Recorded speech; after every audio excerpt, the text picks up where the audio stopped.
بسم اللہ الرحمن الرحیم صلو علی الحبیب اللہم صلی علی سیدنا و مولانا محمد وبارک وسلم وصلی علیہ۔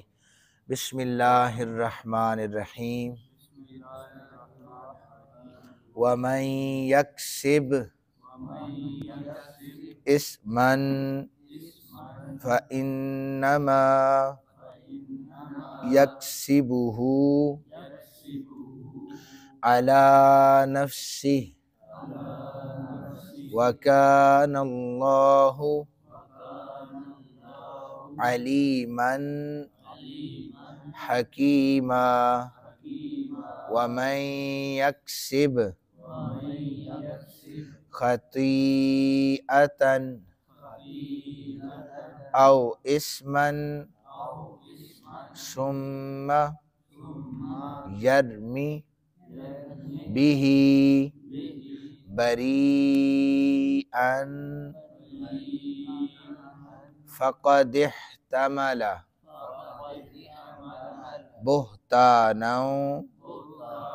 و اثما مبینا۔ صدق اللہ العظیم۔ ترجمہ سماعت فرما لیجئے۔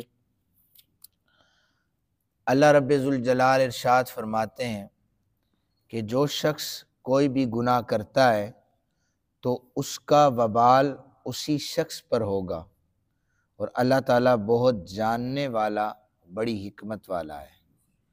اور جو شخص کوئی خطا یا گناہ کرے پھر اس کی تہمت کسی بے گناہ پر لگا دے تو بے شک اس نے بہتان باندھا اور کھلے ہوئے گناہ کا ارتکاب کیا۔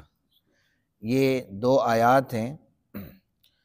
اس میں بتایا یہ جا رہا ہے کہ وَلَا تَزِرُ وَازِرَةٌ وِزْرَ أُخْرَىٰ، یہ سورہ زمر کی آیہ مبارکہ ہے کہ کوئی بوجھ اٹھانے والا کسی دوسرے کا بوجھ نہیں اٹھائے گا۔ یعنی کہ جو شخص کوئی بھی کسی قسم کا گناہ کرتا ہے، ذرہ برابر بھی اس کا کوئی گناہ ہوگا تو وحدہ لم یزل اسی کو گناہ کا عذاب دے گا، کسی دوسرے پر اس کا وبال نہیں ہوگا۔ لوگ یہ سمجھتے ہیں کہ ہو سکتا ہے کہ اللہ تعالیٰ سے کوئی چیز مخفی ہے۔ اچھا، عقیدہ یہ رکھتے ہیں کہ اللہ تعالیٰ کو ہر چیز کی خبر ہے، لیکن ایسا کام کرتے ہوئے نہیں سوچتے کہ اللہ رب ذوالجلال کے علم میں یہ چیز ہے اور یہ اس سے مخفی نہیں ہے، وہ ہمیں اس کا عذاب دے گا۔ کام کرتے ہی اس کا جو ہے وہ سارے کا سارا کسی دوسرے کے کھاتے میں الزام لگا کر وہ ڈال دیتے ہیں۔ تو قرآن پاک نے یہ فرما دیا کہ جو شخص ذرا برابر بھی گناہ کرے گا اس کا عذاب اسی کو ملے گا، کسی دوسرے کو نہیں دیا جائے گا۔ دوسری آیہ مبارکہ میں فرمایا کہ جو شخص کوئی گناہ یا خطا کرے پھر اس کی تہمت کسی بے گناہ پر لگا دے تو بے شک اس نے بہتان باندھا اور کھلے گناہ کا ارتکاب کیا۔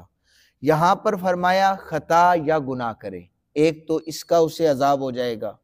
خطا اسے کہتے ہیں کہ جو کام شریعت مطہرہ نے منع کیا تھا وہ ہو گیا، یہ عمدن بھی یا سہون بھی ہو سکتی ہے۔ بہرحال اس کی گنجائش یہ ہے کہ استغفار انسان کرے، اور اگر وہ سہون ہو جائے خطا تو اس کی تو معافی ہے، عمدن کر کے ڈٹ جاتا ہے تو اس کی تو کوئی معافی نہیں ہے۔ تو گناہ وہ ہے کہ وہ کام اسے پتہ بھی تھا پھر اس نے کر بھی دیا، تو وہ شخص گناہ کا ارتکاب کر رہا ہے۔ گناہ کا پتہ ہونا کہ یہ گناہ ہے، پھر اس کا ارتکاب کر لینا، یہ کبیرہ گناہ ہے۔ یعنی اس گناہ پر انسان ڈرتا ہے تبھی تو اسے کرتا ہے، یہ دو گناہ ہو گئے۔ پھر وہ گناہ کر لینے کے بعد کسی دوسرے پر بہتان لگا دیتا ہے۔ یہ ہمارے معاشرے میں بہت زیادہ ایسے کام ہوتے ہیں، دوسرے پر بہتان لگا دینا کہ یہ عمل تو فلاں نے کہا تھا، تو یہ 3-4 گناہ ایک ہی چیز میں ایڈ ہو جاتے ہیں۔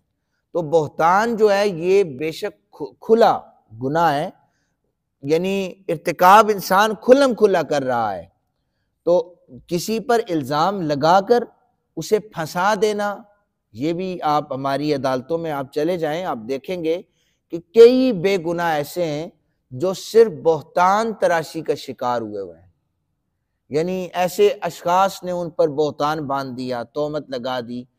بہرحال فیصلہ تو اللہ کی بارگاہ سے ہوگا، یہ تو عارضی عدالتیں ہیں کہ جس کو جتنا پیسہ زیادہ مل گیا اس نے اس کے حق میں فیصلہ دے دیا۔ اصل جو حقیقی فیصلہ ہے وہ اللہ رب ذوالجلال کی بارگاہ سے ہونا ہے۔ اکثر ہم نے لوگوں کو یہ بھی کہتے ہوئے سنا ہے نا کہ ہم اپنے اس فیصلے کو اللہ پر چھوڑتے ہیں، تو اللہ کی لاٹھی بے آواز ہوتی ہے، مکافات عمل ہوتا ہے۔ مالک جب کسی بندے کے حق میں جب وہ فیصلہ کرتا ہے تو اس کی پکڑ شدید ہوتی ہے اور اس کے آگے کوئی ٹکنے والا نہیں ہوتا۔ اس لیے گناہ کرتے ہوئے بھی، کسی پر ظلم کرتے ہوئے بھی اس بات کو مد نظر رکھا جائے کہ ہم کہیں پر اللہ رب ذوالجلال کی ناراضگی کا سبب تو نہیں بن رہے۔ یہ ساری چیزیں سامنے رکھ کر اپنے اعمال انسان کرے۔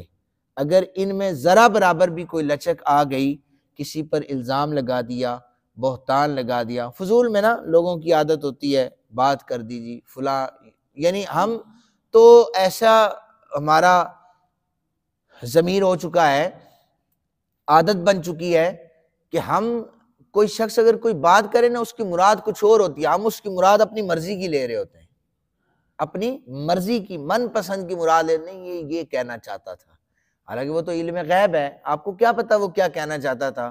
ہو سکتا ہے اس کی نیت یہ نہ ہو سکتا ہے وہ کچھ اور سوچ کے آپ کی طرف، نہیں اس کا کہنے کا مقصد یہی تھا۔